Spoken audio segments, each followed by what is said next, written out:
I'm Gushrowski, and I grew up in Michigan City and lived here all my life. I go to school now in Indianapolis at Marian University, and I am 20 years old. My majors are education and studio art, and I'm going to be an art teacher when I finish.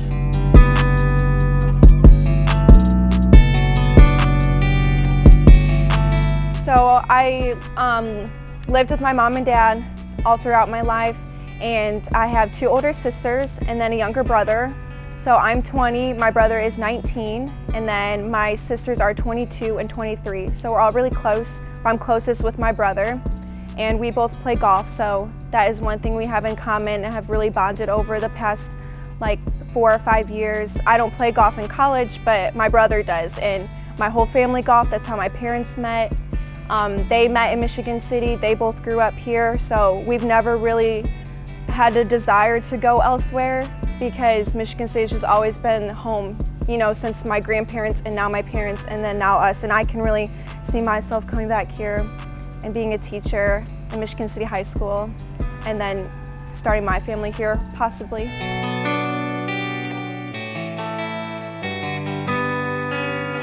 So the experience with going to Michigan City High School was definitely something that benefited me. It allowed me to see like how diverse the community of Michigan City is, but also just it opened my eyes to different issues and things that people have in their lives, all their stories. It really like opened my eyes to all of that. So now going to Marian University in Indianapolis, I am more just aware. I think that I have a better understanding of the things going on in everyone's lives because I am from Michigan City and grew up here and just was around so many different types of people at the high school. So when I decided Marian, it was mostly just for my education. I had golf scholarships to other schools, one in South Bend, actually no, 2 in South Bend, and then some were actually out of the state, but I had some scholarships that were specifically for the state of Indiana, so it narrowed it down to staying in the state.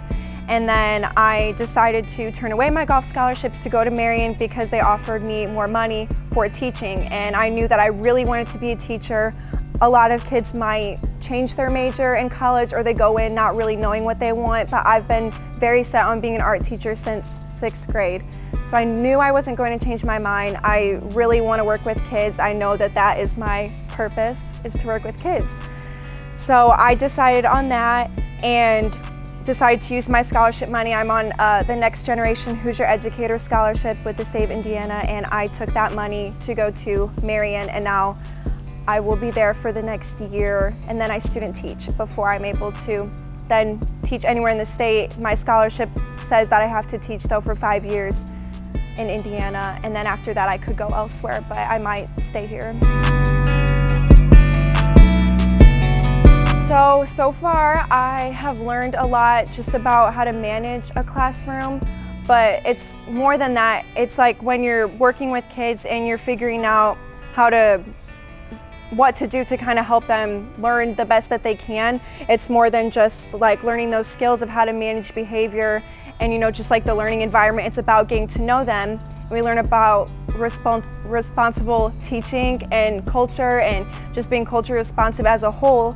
We learn a lot about that, and so practicing that over the past 2 years has really prepared me. So when I'm going into my student teaching, I know that I need to build connections with the students, that it's more about, you know, where they come from, getting to know what their story is, how they grew up, their households. All of those things are really important to how they're learning. You need to know about the students that you can accommodate them in the classroom, because it is just way more than having the student sit still and be quiet. Like maybe there's something going on, and Marian has really helped us establish those relationships, those teacher-student relationships with the kids. And since I've been practicing that for the past 2 years, now I feel really ready when I student teach, and to just establish that right off the bat, make the students feel comfortable with me, that they can trust me with whatever they want to talk about. It's more than just school. They need to see me as a leader, someone that they trust, and yeah, that is for sure really important to me the minute I start my student teaching, for sure.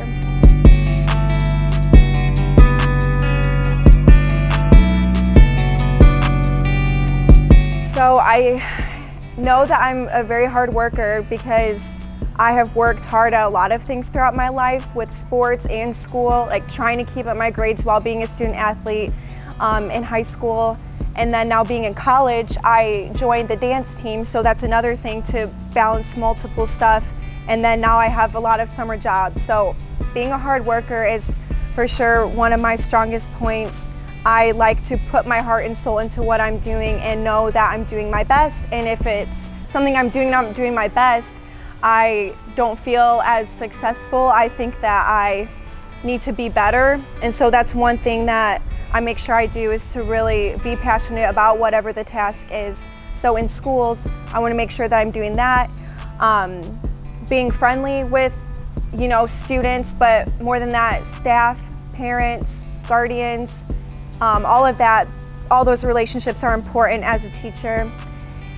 And I think just being culturally responsive is probably the most important thing, because every student is going to have their own path and you need to get to know the student. And that is one thing I am really passionate about, is making sure that I talk to the kids. It's more than just learning. And being an art teacher, I want to pull in the stuff that they know, their backgrounds, all of that prior knowledge. They can use that in their artwork, make it more personal. I want them to look forward to coming to class, not just I have to go to class.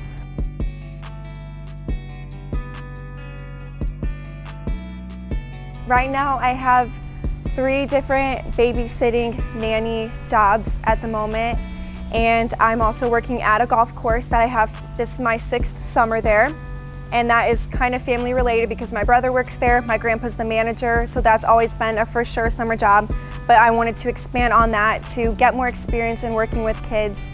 So I have the 3 other babysitting jobs, and then I've also been coaching diving at the YMCA Michigan City for Dive Club, and those kids range from ages like 5 to 12. That's been a lot of fun. I've done that twice a week since I came home from school in May. And I also help out this lady in Grand Beach at the golf course. I help her with stuff in her house and just like different things like that. So more than kids too.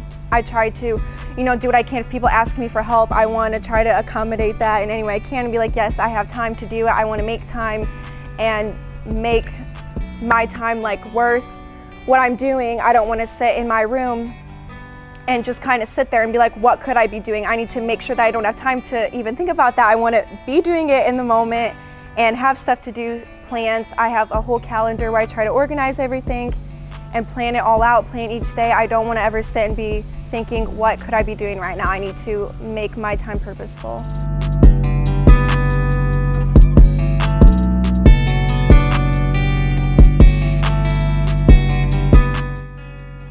I think for advice, I would say, so to someone who wants to be a teacher, I would say that even though you're thinking about your career, you need to also think about your purpose.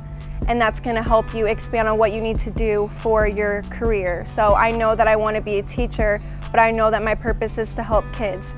So during the summer especially, I really asked myself, how can I be making myself on that better for that path? And I wanted to work with different families and babysit their kids. I wanted to coach because I know that when I'm a teacher, I might want to take a coaching job. And it's just all those other things you can be doing that will benefit you going into your field of teaching or any other career. My advice to people my age, so maybe teens or early 20s, I would say that this is a really good time in your life to kind of narrow down what path you think you're on, but then once you narrow it to what you want, then maybe expand a little and figure out, all these ways that you can be making yourself a better person. So I narrowed myself to think about how I was spending my time, if things I was thinking about were worth my time, and if it was someone that was bothering me. I'm wasting my mental energy on someone that I'm giving 100% to, but I'm not getting 100% back. And you need to cut those people out. If they are hurting your heart, your mental energy, you need to step away from that, get yourself on the path you need to be, and then once you're there, think about all those other things that are important to your life. And for me, it's my friends, it's my family, it's religion, being a teacher, activities that I like, so dance and golf, doing art on my own time outside of the classroom. All of those things I need to explore instead of sitting and worrying about stuff that I can't control. You only need to worry about what you can control, and once you figure that out, go and do it and make things worth your time.